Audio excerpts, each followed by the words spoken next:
Welkom in my Afrikaanse klas. Hierdie les is vir graad 10, 11 en 12. Dit is rondom sinstrukture, sentence structure, and it's going to help you with conjunctions en met woordorde en daai wonderlike goed wat jou gaan help om beter te skryf en te praat. Ons gaan kyk na hoofsinne, main sentences, bysinne en bepalings. Nou sien julle dadelik die verskil tussen hierdie drie goed. Ons praat daarvan sinne en hierdie is nou iets anders. 'n Sin, as jy 'n sin skryf, het jy 'n werkwoord nodig, of hulle praat van 'n gesegde. Maar moet nou nie jou kop daaroor breek nie. Onthou net, 'n sin het 'n action word nodig. So hoofsinne en bysinne het almal werkwoorde nodig. Bepalings is 'n uitbreiding. Dis 'n bepaling wat meer sê oor die byvoeglike naamwoord, wat die selfstandige naamwoord beskryf. Onthou julle nou, die rooi skoen, dis 'n byvoeglike naamwoord. So ons kan ook sê die skoen wat rooi is, dan vertel dit ons meer van die skoen. Daar's nie 'n werkwoord by nie. Ek het nou 'n fout gemaak, maar dit maak nou nie saak nie. Kom ons vat hom van die begin af. Die eerste belangrike ding wat jy moet weet, is 'n enkelvoudige sin. 'n eenvoudige sin bestaan baie keer uit 'n werkwoord. As jy byvoorbeeld vir iemand 'n opdrag gee en jy sê speel, dit is 'n sin. As jy sê sy speel, dan het jy 'n onderwerp en 'n gesegde. As jy nou 'n voorwerp bysit, dan sit sy speel klavier. So hier het ek vir julle 'n voorbeeld. Die onderwerp gaan oor wie die handeling doen, die rugbyspan. Die gesegde is die werkwoord. Wat doen die persoon of die dier of die ding? Okay, die rugbyspan speel, daar's my werkwoord. Die voorwerp is waar word die aksie gedoen, of ja, waar word die aksie? 'n wedstryd. Goed. So dis die basiese sin. Onderwerp, subject, verb, one, object. Kom ons gaan aan. Nou raak dinge 'n bietjie meer gekompliseerd. Nou het jy een hoofsin, miskien 'n bysin, en nou het jy een of meer of 2 of 3 werkwoorde. Raak 'n bietjie meer gekompliseerd. Die man met die blou hemp, kan julle sien, daar's nie 'n werkwoord nie, het in die straat, daar's 'n werkwoord, of 'n hulpwerkwoord, parallel met die hoofstraat, daar's ook nie 'n werkwoord nie. Gestap, there's my verb too. Nou, as jy slim is, en as jy nou onthou van voegwoorde, sal jy sien hierso is 'n voegwoord. En dan volg daar 'n hele nuwe sin. My volgende sin is hy 'n wegneem koffie gekoop het. Nou okay, die werkwoord skuif as gevolg van die voegwoord. So dis hoekom jy jou voegwoorde moet ken, daai 3 groepe, groep 1, groep 2, groep 3, want dit bepaal wat jou werkwoord gaan doen, waarheen jou werkwoord gaan skuif. En is baie interessant, ouens, julle moet nou vir my baie mooi luister. Dis bitterlik belangrik dat jy jou werkwoorde moet kan identifiseer. Want jou werkwoorde is die woorde wat verander en wat hulle posisie verander.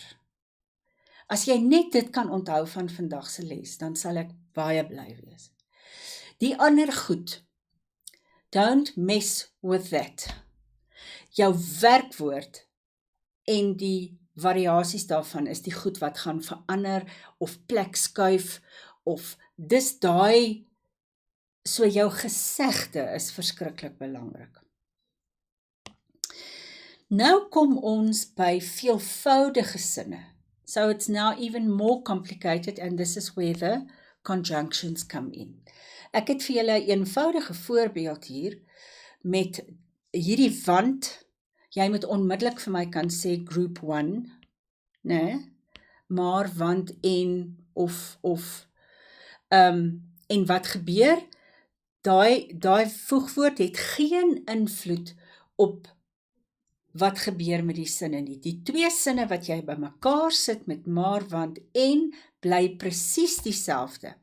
Die dokter werk in die ongevalle, daar's my subject, verb 1, object. Want, subject, verb 1, siek mense, object, help, verb 2. So, waarby is ons nou? Ons is terug by stompie. Onthou julle vir stompie. Stompie, as jy vergeet hoe stompie werk en wat die woordorde is, subject, verb 1, can you see that little thingy there? It looks like a V, verb 1. Straight after verb 1, time. This is so important. Those first three parts. You tend to mix this up. The time is straight after verb 1. Object, manner, place, pinky place, verb 2 and infinitive. So if this can just help you to get your word order correct, I will be a happy person. Kom ons kyk, ons gaan nou hierdie sinne ontleed en dan gaan ons dit in die korrekte woordorde by mekaar sit. Woordorde. Goed. Gebrand. Ons sien daar, that tells us that's a part of a verb, so this will be verb 2. Discourse, that's my object. Het is always verb 1. Ma is the subject. And yesterday has got to do with time.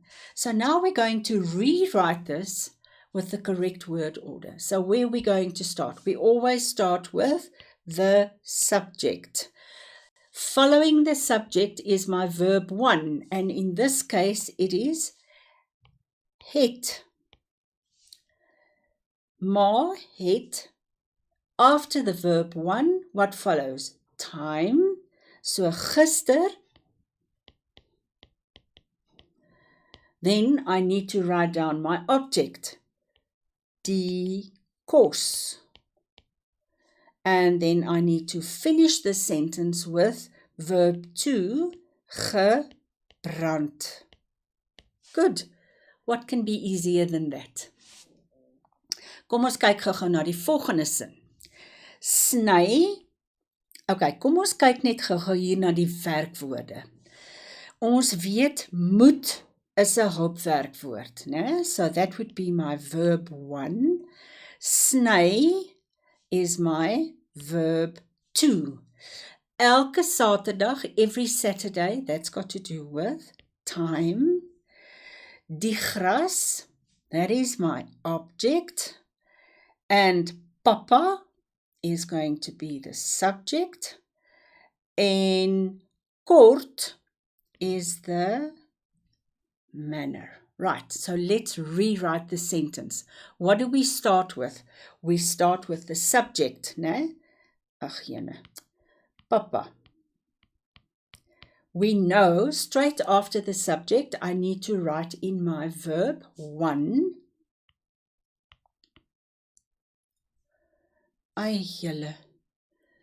Sorry. Papa moet, after my verb 1, what follows? Time. Elke Saterdag. There's the correct abbreviation for Saturday. Papa moet elke Saterdag die gras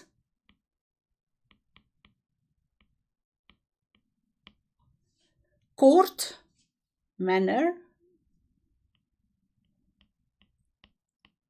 and then I have to have my last verb, and there I've got my sentence with the correct word order.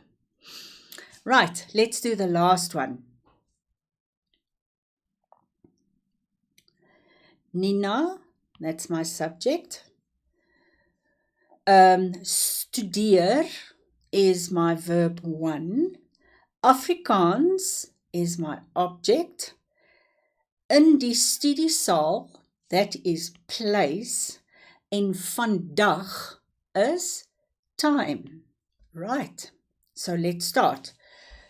Subject, Nina, followed by verb 1, studeer. Followed, is there time? Yes, vandag. Can you see? Verb 1, time. Object is Afrikaans, abbreviation. Manner, we don't have manner. We do have place. In die studiesaal. And there I have my sentence in the correct order. Goed. Another thing that I want to tell you that you probably know, I just want to remind you, you can start a sentence with any part. You can start with time. You can start with your object. Then we've got leidende vorm.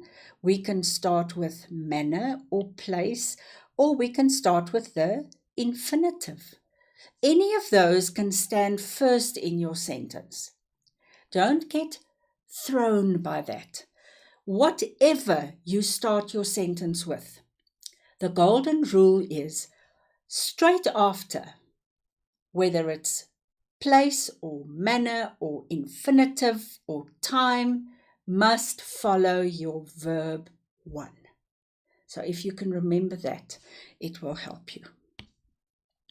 Goed, kom ons kyk na bepalings. Onthou, ons het gesê sinne, of het nou 'n hoofsin of 'n bysin is, het 'n werkwoord nodig.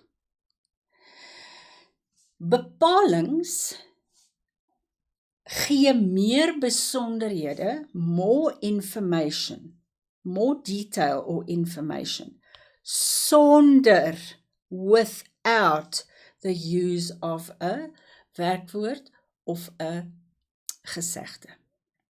So jy kan jou sinne uitbrei. Wat bedoel ons daarmee? Jy kan 'n eenvoudige sin vat en dit langer maak deur byvoeglike bepalings, that's your adjective, of bywoordelike bepalings, that is your adverbial, adverb, uitbreiding. So kom ons kyk gou daarna. My sin is, ek sing liedjies, my eenvoudige sin. There's my subject, there's my verb 1, and there is my object. So it's a simple sentence. Ek wil nou deur 'n byvoeglike bepaling, deur 'n adjective, I'm going to use my adjective to make the subject more interesting. So, my subject is ek. My voorwerp is liedjies. Kan julle sien, dit is selfstandige naamwoorde. So it's nouns. So I can expand. Sing, dis my werkwoord. So ons weet, die bywoord, the adverb, gives us information about the verb. So you can expand the verb by asking the questions when, where, and how. So kom ons kyk. Kom ons kyk my eenvoudige sin. Ek sing liedjies. So there's my simple sentence. And look at what happened here.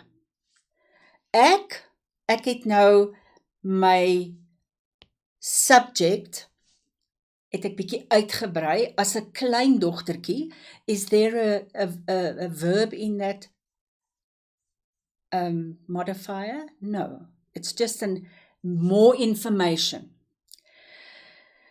Sing. When does she sing? Soggens voor skool. Liedjies. How does she sing the song? Saam met musiek. By die huis, there's my place. Uit volle bors, there's manner. So all of these expansions are without a verb. All right. Kom ons kyk nou gou 'n bietjie meer na byvoeglike bepalings. Byvoeglik, adjective, so it's going to tell us more about the subject or the object. Die prefix leer vir die eksamen. So there's my subject, there's my verb 1, there is my object. Now, we want to expand. I want to say something more about the prefix. So I'm going to say, die prefix met die mooi glimlach. Is there a verb in there? No. It just tells us a little bit more about that person. Leer, there's my verb. Vir die belangrike en moeilike eksamen. Any verbs? No. There's only expansion. It tells us more about the exam. It's an important, difficult exam. Goed, maklik, né? Kom ons kyk gou-gou. Onderstreep, underline, die byvoeglike bepalings. Byvoeglike is got to do with the adjective. Guys, do you see how important it is to know your parts of speech? Die onderwyser met die groot hart, help die leerders wat sukkel. Okay, so there's my simple sentence. Die onderwyser, help, there's my verb, subject, verb, die leerders, object. Now, what do we know about the teacher? Die onderwyser met die groot hart, the teacher with the big heart, it explains the teacher.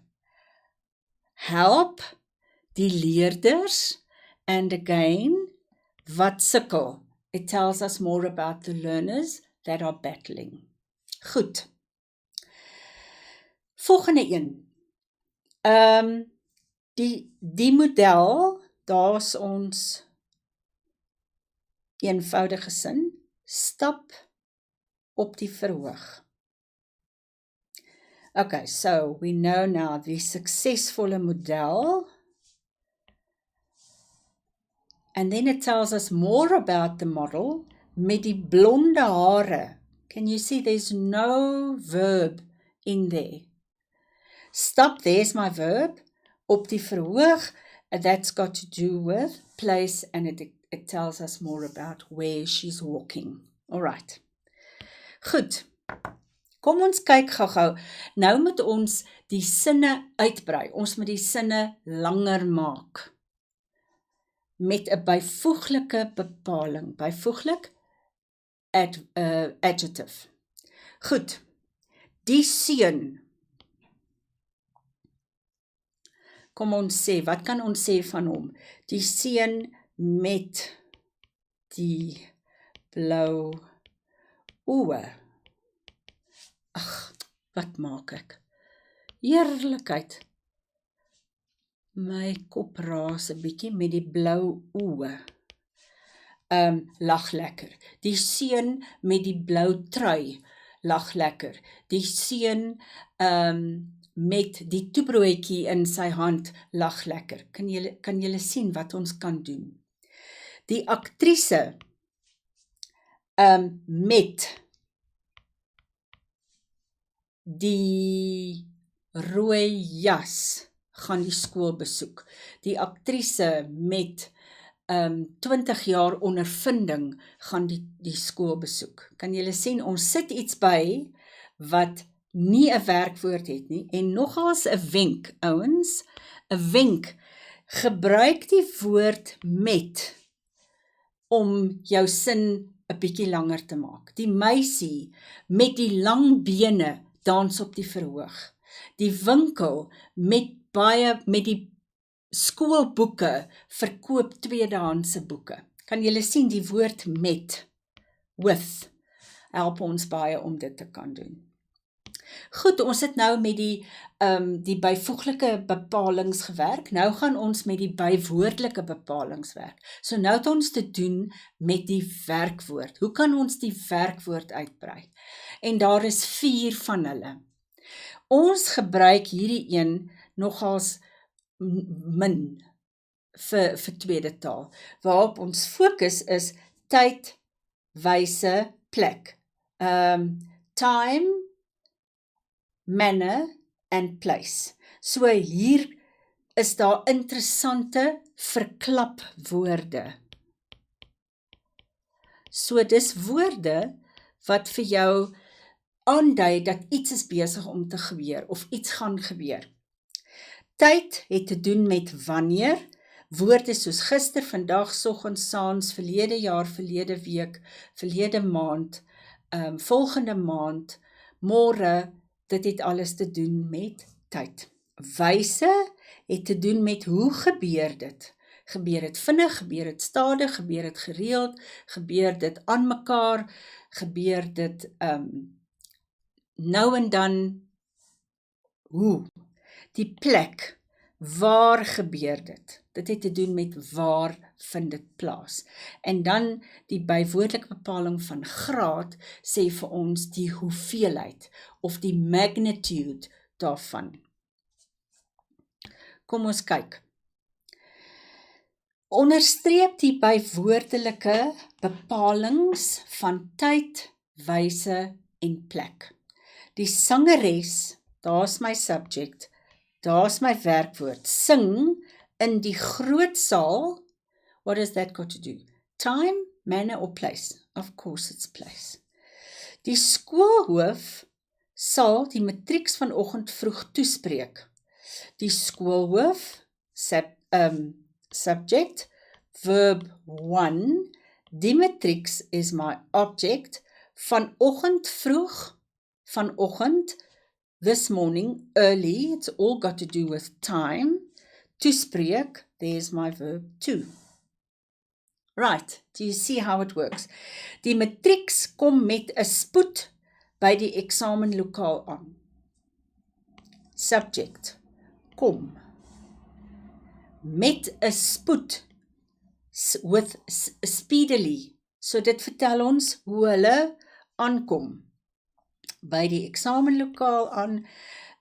So that is explaining, giving us information about the verb. Goed, bysinne. Nou, dit werk op presies dieselfde prinsip.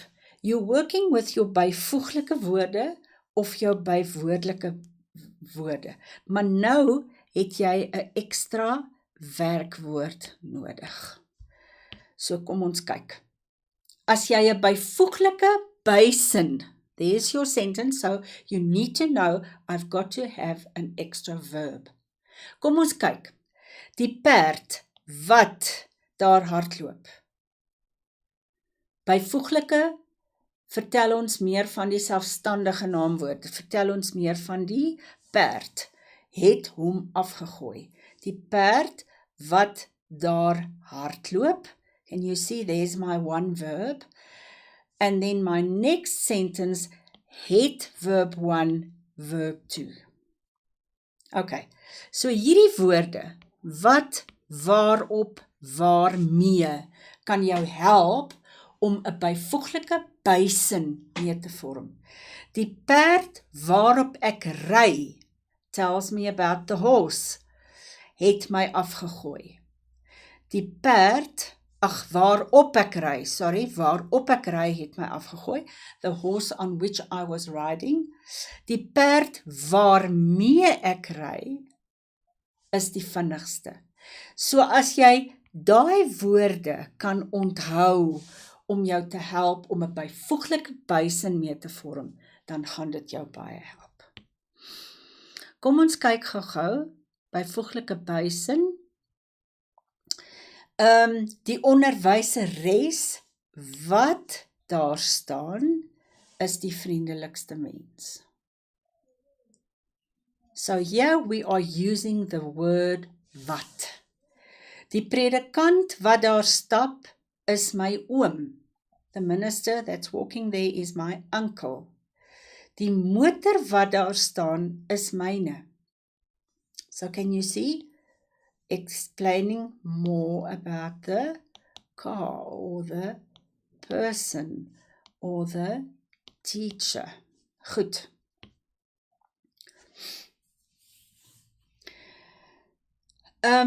Ons het nou klaar gepraat oor die byvoeglike bysinne. Nou gaan ons na die bywoordelike bysinne. So we are talking about the adverb, telling us more about the verb.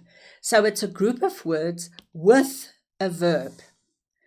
So you have to expand your verb, and this is where it gets tricky. With your betreklike voornaamwoorde. Now, if you lost, you have to go and find the lesson on betreklike voornaamwoorde en kyk gou weer daarna. Dit is goed soos met wat of met dit wat moet verander na daarmee, waarmee. There's a whole lesson about this. The words that you can memorize that will help you is die woordjie wat, soos julle gesien het. Waarop, ons het daaroor ook gepraat. Waar, waarmee, met wie en wiese. Hierdie is verskriklik belangrik. En daar's sekere goed wat jy net moet leer. So, die gesegde van 'n hoofsin word uitgebrei deur die vraagwoorde te vra. Question words. Wanneer, waar en waarom. When, where and why. Kom ons kyk. Die dogtertjie eet 'n pastei vir middagete. So, ons weet wanneer sy dit eet. Die seentjie eet pizza voor die televisie. Voor die televisie, ons weet waar hy dit eet. Ons weet, dit vertel ons meer van wanneer. Eet 'n pizza, waar eet hy die pizza? Die gesin eet koek, omdat die pappa verjaar. Ons weet waarom hulle eet. If you are at a loss, Handbook and Study Guide and this blue book will also help you a lot. As I said, this was foundational. This was underpinning lesson. It should not confuse you, and I apologize if it has. But it's actually there to help you to work with your conjunctions, to work with word order properly, and how to know how am I expanding certain areas of sentences. Tot 'n volgende keer, ek hoop nie ek het julle nou dronk gepraat nie, ek hoop dit help. Dankie.